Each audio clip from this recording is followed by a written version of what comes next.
Welcome to Salty Esquire. My name is Chad Ropes. I'm a licensed attorney in the state of California and your host for this show. Today's topic, child custody mediation and why it should matter to you. Before we go into this topic extensively, I'd like to give you a little bit of background about what I've done in my legal career.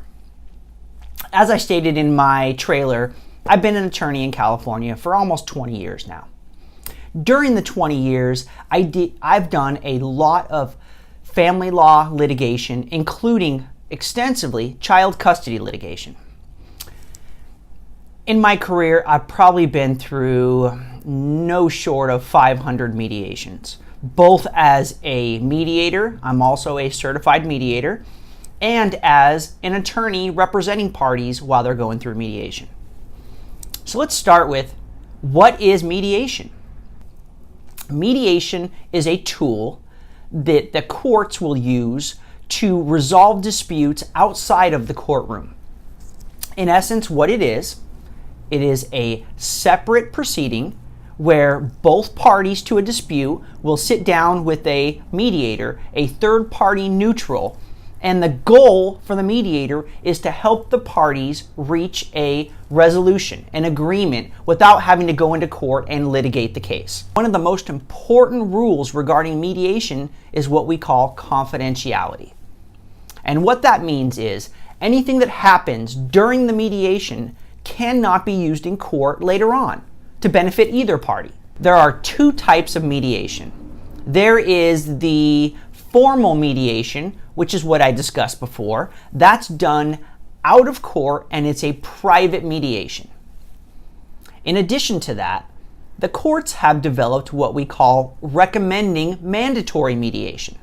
So what are the differences between those two?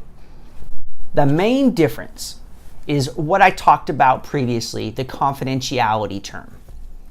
What type of advice could I give for prospective parties when they know they are going into child custody mandatory recommending mediation? My advice would be the most important part of your case is going to go on during that mediation session. And why is that?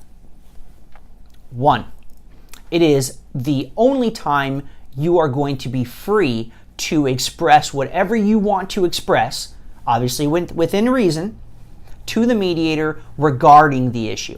When you go to court, there are a lot of procedures regarding what you can say, how you can say it, and whether the other party can object to it. In essence, you are not going to be able to tell your story in open court. Mediation is where you tell your story.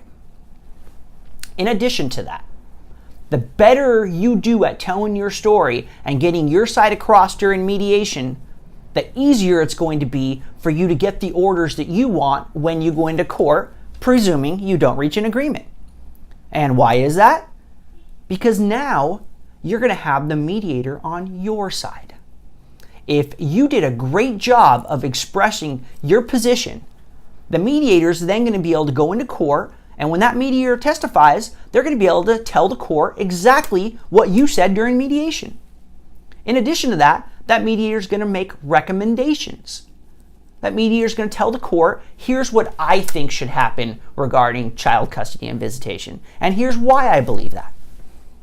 You definitely want the mediator to be on your side if you have to go in and litigate these issues.